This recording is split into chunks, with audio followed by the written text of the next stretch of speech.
Ladies and gentlemen, this is Ebony Man 2K, aka that Jolly Rancher, aka Pretty Ricky, what they call me, and aka the original King of Receipts.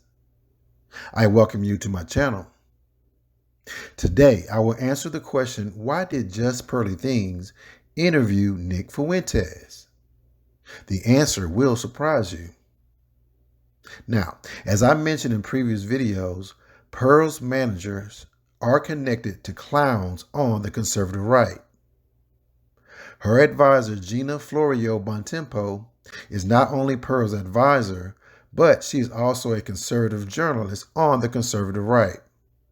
Now, she previously had a podcast called I'm Doing Great, and one of her frequent guests on her show was, yep, you guessed it, Nick Fuentes. I have provided an audio clip of one of her episodes with the guest Nick Fuentes with interesting topics, one being their opposition to race mixing. Now, the irony to their opposition of race mixing makes the discussion comical at best. Gina is half Korean and half Italian. Nick takes the cake. That nigga is half Irish and half Mexican. Half Mexican, y'all. How the fuck is Nick looking down on blacks when he is half Mexican and on the low end of the social ladder? Man, you cannot make this shit up. It is obvious that a lot of these racist talking points have origins in self-hate, and they are trickling down to a young and gullible Pearl through her handlers. Well, all right, ladies and gentlemen, let me show you my receipts to back my claim. This is Ebony Man 2K, the original King of Receipts. Let's get it.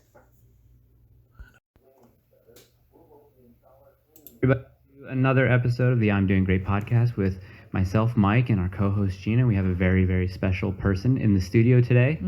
Someone that everybody was telling us to get, and then after this, begging to have him on. Yes, and then after this episode, they'll all leave. They'll all unsubscribe. Especially the women. No interest left in the channel unless this guy's on every day. Gina, why don't you introduce him? He's a bright young man, I think, who has been ignored and intentionally ostracized by many conservatives. I've always been confused as to why.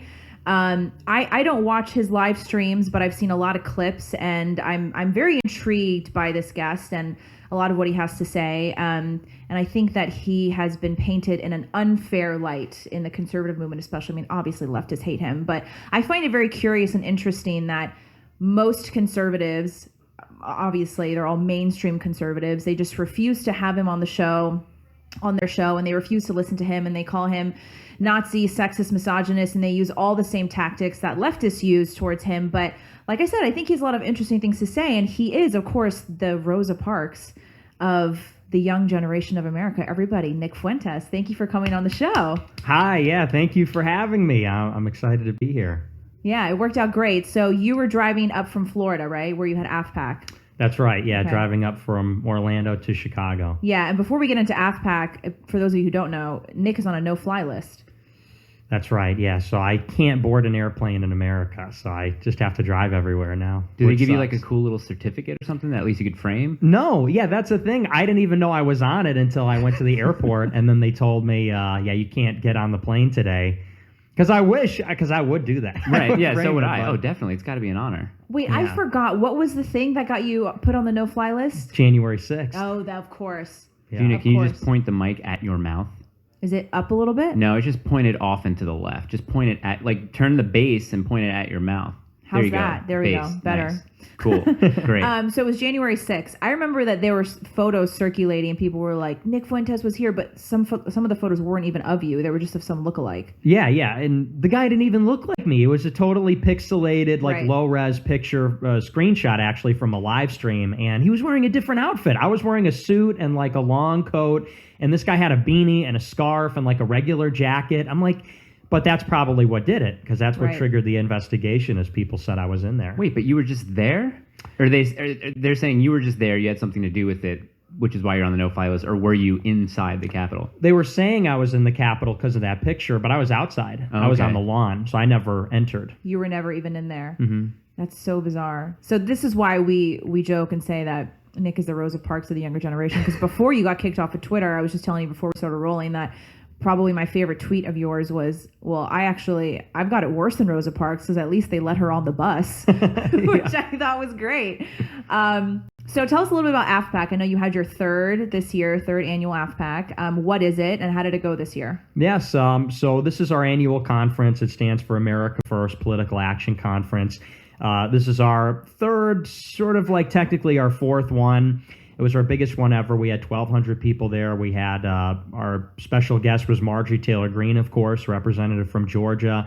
And it went very well. I mean, it did what it was supposed to do. I think we made big waves, obviously in the national media.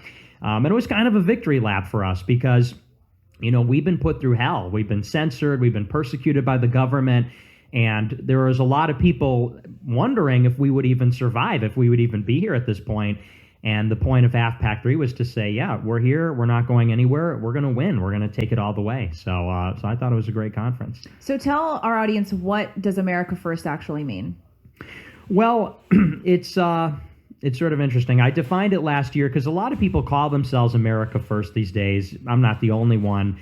But it means something very specific. And it's sort of defines itself against the idea that America is an idea. Because we hear from a lot of conservatives that it's about our Constitution, it's about our creed, it's about America is a concept. And America First says, no, America's a nation. It's a people in a place, and the people of America have to be the priority for the government, because really what's going on is corruption. People don't really use that word, but that's what it is. It's the government, and the entire system is completely corrupt, completely sold out. It's basically like a criminal syndicate is what it is. And so America First is saying we need to get all these people in the regime out of power and put people in there that are going to put the economic, social, every other interest of the American people before the super mob, before other countries, before lobbyists. So that's what we're trying to do. Sounds like a horrible fucking idea. Right. Jesus Christ. I had a question for you before, before the other people's questions. Mine is more important. But just hearing you say that, why can Ukrainians consider themselves nationalists and that's fine? Why can Palestinians do the same thing? Mm-hmm. Why does the media and academia label someone who lives in America as an American citizen and considers himself a nationalist? Why is that person then demonized and personified as a threat? Mm-hmm. I don't. Do you have you thought about that? Yes, and the reason why is because the elites are not, and this is a sort of important thing for people to realize, the elites do not consider themselves Americans. They're really in kind of a different country than us. I describe them on my show. They're post-national, anti-national, or, they reject the idea of nations at all. They don't believe in America as a nation. They see themselves as global citizens, part of like a global community. And the reason for this is because they're of the globe. They're from the globe. They're from everywhere. In some cases they're immigrants. In some cases they're ampersands or something like that. But they reject the idea that there even is an America. And so when you have people rising up and saying, America is a distinct nation with a distinct identity, this actually challenges their identity, but it also challenges their interest. Because if if it asserts a distinct identity and a separate interest, well, then this is very problematic for the intelligence community, for the multinational corporations, for everybody that profits from immigration and free trade and all these things going on. So really, it's a challenge to their financial interests. It's bad for business for them, is ultimately, I think, why. Yeah. Do you think that Teddy Roosevelt, who was, at one point called a progressive, I never thought that. Do you think that he would be considered a fascist when saying something like, and this is something that he was saying to immigrants who come here, that if anything, they should be American first. Yeah. And I think something like that is a controversial statement being said, that would be considered a controversial statement being said today. I don't know where that changed. It's kind of hard to pinpoint exactly where it changed, but it makes sense what you're saying as far as someone considering themselves a citizen of the globe. And that's why it's a red flag when anyone says the word planet. I don't like that. Yes. Yeah, when someone says planet, I tend to sort of, zone out. It's just so funny to me how American expats, they'll go to live in a different country and they feel like it's very respectful for them to speak the language, to adopt the culture, and to respect whatever country's culture they go to. But for Americans to expect and in a way demand immigrants to come to America and adopt our culture, that is in some way bigoted. We don't have a culture. Yeah, we that's the answer. We don't have a culture. There's no American which is culture. Retarded. It is one of the most retarded things I've ever heard. But I do think that we should expect immigrants to come in and accept our culture because I'm something we talk about all the time. This is the best culture. And it's just insane to me that it's bigoted. Americans can go to Mexico or go to, I don't know, Indonesia and live there and adopt the Indonesian culture. And it's such a great thing. But to expect immigrants to come here and accept American culture is just... It's a very odd thing because anecdotally, every diehard American immigrant who's come here that I've spoken to is just so excited about becoming an American. You know what I mean? It's these people who wait for 20 years that when it finally happens...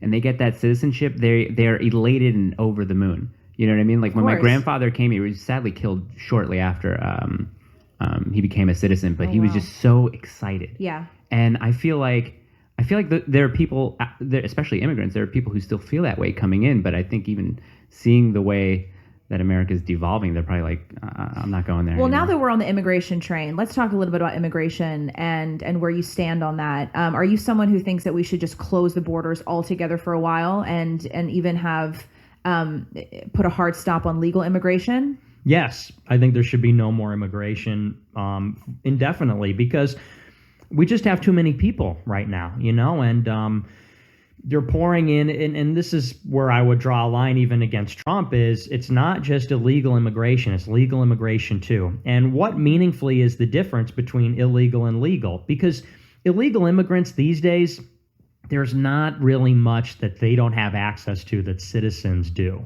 Citizenship no longer confers any really exclusive benefits that you wouldn't get if you were a tourist, a visa holder, or even an illegal. I mean, in some of these cities, they give out IDs, they give out benefits. They're even talking about having them vote in local elections. So they're doing it. Yeah. In New York, they're doing it. They're doing it. Yeah, they passed the bill. Yeah.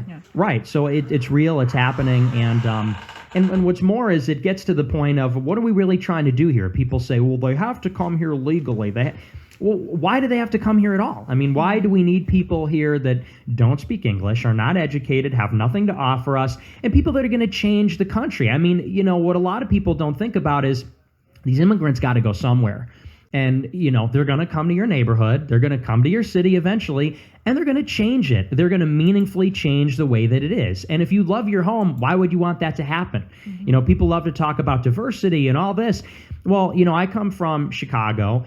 5 generations in Chicago, and the whole city's been transformed by immigration. And so Taylor Street, which was once an Italian neighborhood, and that's where my grandparents grew up and so on, it now is completely unrecognizable. And so why would we want that to happen? Legal, illegal, it doesn't matter. They're changing the character of the country, and our country was great before. Now it sucks, so why would we want more of this? Let's keep America the way that it was. Let's make it better, Japan is such an interesting example of that because super strict immigration. I mean, some of the strictest in the world. If I'm planning on going to Japan, there's no way I'm going there without already knowing how to speak Japanese, already aware of the culture. It wouldn't make any sort of sense. And even if you could speak Japanese fluently, they would still look at you and be like, what are you doing here? You don't belong here. When you did an interview with Milo a couple years ago, which I really enjoyed, I thought it was really hilarious. The best clip is when he was like, "Oh, you're against interracial marriage, but it's okay because I'm gay." You were like, "No, it's actually worse because you're a homosexual." Well, not anymore, folks. But there was one part in there where you talked about how what's the point of diversity? Is there anything good that comes from diversity? I'd like you to talk a little bit about that because I mean, obviously leftists will use the phrase that diversity is America's strength, but you hear it a lot too with mainstream conservatives. You hear it a lot from people like Turning Point and Charlie Kirk, and it's almost as if they're pandering when they talk about the strength of diversity, and it's a really good thing that we have people who come here. As long as it's legal, it's a really good thing to have that diverse population. So speak a little bit about diversity and how it's not good for America. Sure, yeah, and you're right. It's conservatives and liberals. They say diversity is a strength. And, I started to realize when I was younger, I was thinking to myself, because this is the argument. We're told America's exceptional, and why? For the past 30 years, which is different. In the old days, they used to say America's great because it's Christian, or America's great because it's European. For the past 30 years, people have said, well, America's exceptional because we take the best and brightest from around the world, and we have diversity. And I would think to myself, what really are the tangible benefits of diversity? Some of the arguments they give is, well, Black or Hispanic people can give like a different perspective. And I'm thinking, like, but what does that even mean? Mm-hmm. Because when you're trying to create a system, when you're trying to create any kind of organization, the more difference there is, and the more intense those differences are, the weaker and more dysfunctional and incoherent it makes the organization. So, if you were to have a neighborhood full of people that were all completely the same versus a neighborhood where people were completely different, they believed strongly in different gods, spoke different languages, had different races, tribes, the latter neighborhood would be constantly at war. Why would it be better to have constant exposure and dense populations living closely together where like one is Jewish and one is Muslim, and they hate each other, and one's Palestinian, one's Israeli, one's Albanian and Serbian, and they don't even speak the same language? How can anybody say that would make that neighborhood stronger or better and not like a total mess and a total disaster? So, if anything, it's the opposite. We want homogeneity where we can get it. We want coherence.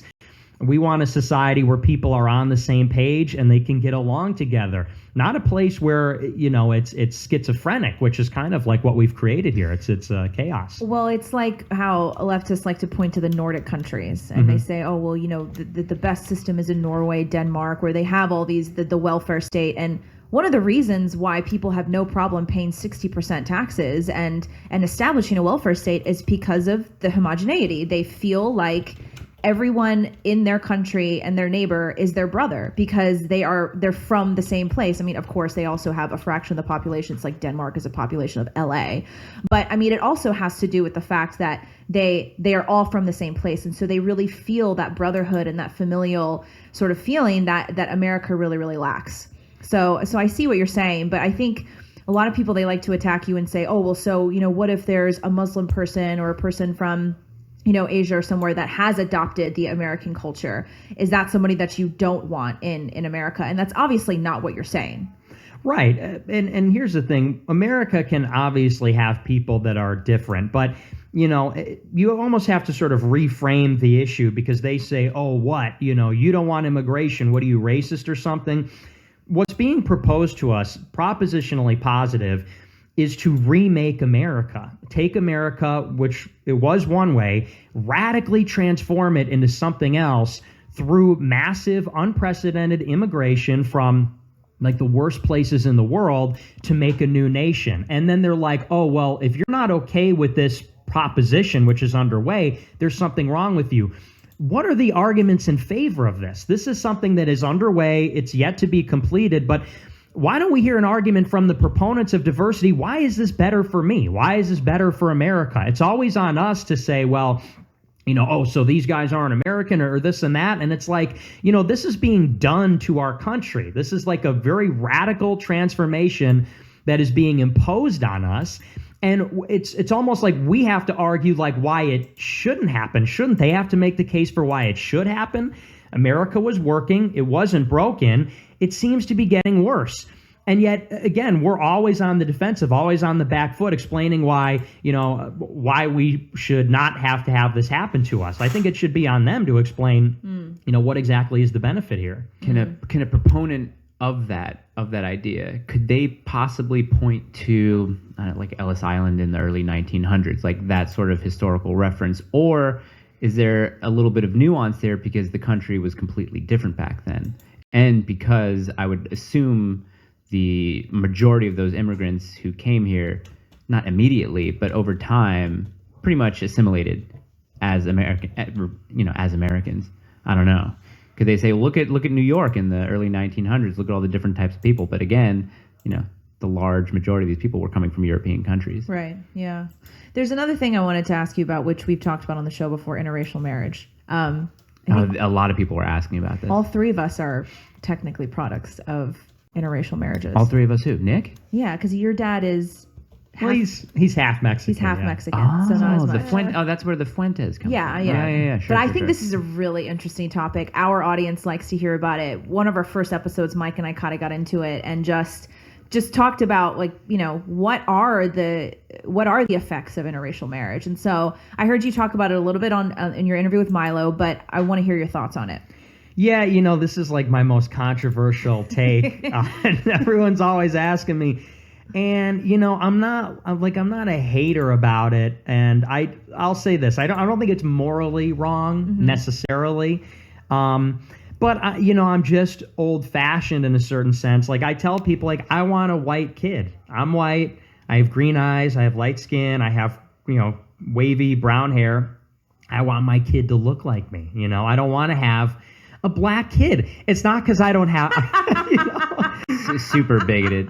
Imagine preferences are bigoted now. So to interject, are you familiar with Dr. Umar Johnson? Yes. Okay, obviously like Killer Mike, and they talk about this. They say they think blacks should date and marry within their own race, and obviously I don't even think that that's a controversial idea because it makes sense just as far as ideals, background, culture, even to boil it down to the lowest point and say like, well, there are food differences and stuff like that. But it would make sense that maybe less problems would arise from a couple who is, either.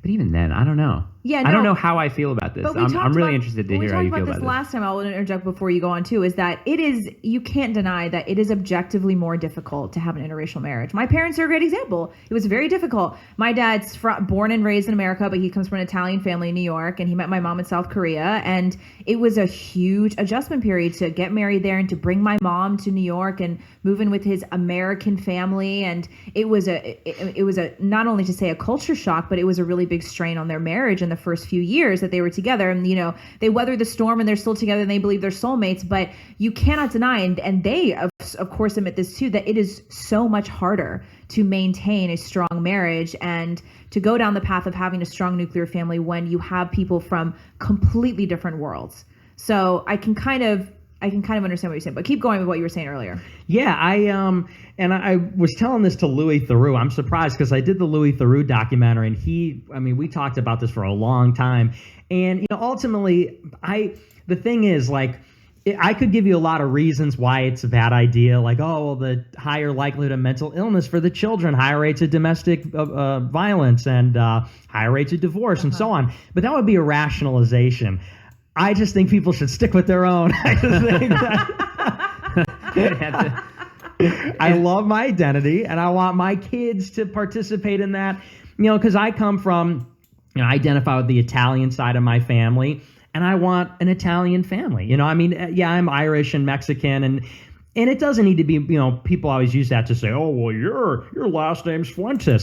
It doesn't need to be more complicated than it is. I think people generally understand what it means, And by the way, like every other race is able to do this. You always have the stereotypical, black people like, hey, I want you to be a nice black girl, and Asian people, well, you marry a nice Chinese, whatever. Literally, yeah. Right? My mom always told me she said marry your own kind, and I was like, what kind do I have? It's not like I'm full Korean. I'm half Korean, half Italian. But my husband is half Italian, half Japanese. Wait, have you ever pushed back against your mom though? When I was younger, yeah. When I was a young idiot liberal, I cried once because she told me she flat out said that sorry mom, she's like kind of said, if you can help it, don't marry a black guy. It's the same thing that what you just said, not because they're black, but because she's like, it will be so much harder for your child to be a mixed race and feel like they don't belong. And she was like, plus you want to marry your own kind and have a kid who looks like you. And so I totally get what you're saying. That's why I laughed when he said, I want my own kind. Like my mom used to joke. I mean, not joke. She used to say that to me, and then I would jokingly get upset at her, but I get what you're saying. From an aesthetic point of view. Right. Yeah.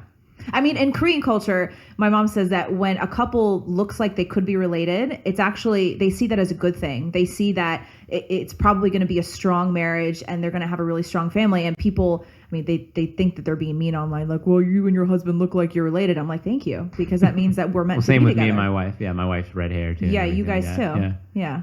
But we have an adorable daughter. We do too.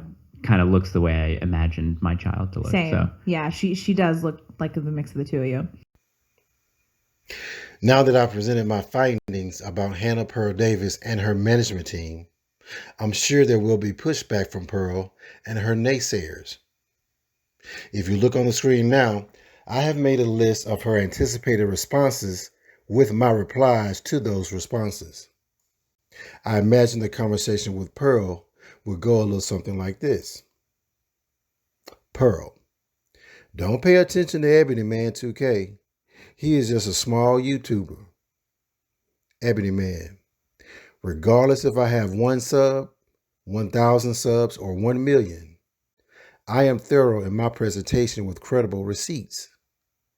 Any attempt to belittle my efforts will serve as a form of distraction. Pearl, claiming to be from Chicago when I'm not, it's really not that big of a deal. Ebony Man, Chicago is a world-renowned city with international recognition. So for you to try to claim to be from Chicago when you are not is a lame attempt to steal swag that you don't have. Pearl, just because my management is part of the conservative right doesn't mean that I am. Duh. Ebony Man, this is true. But it is plausible that your manager's connections to conservative sources on the radical right can easily serve as an influence on your topics, talking points, and choice of guests. Pearl, I don't know Ben Shapiro, never met Ben Shapiro, so why are you trying to tie me to Ben Shapiro?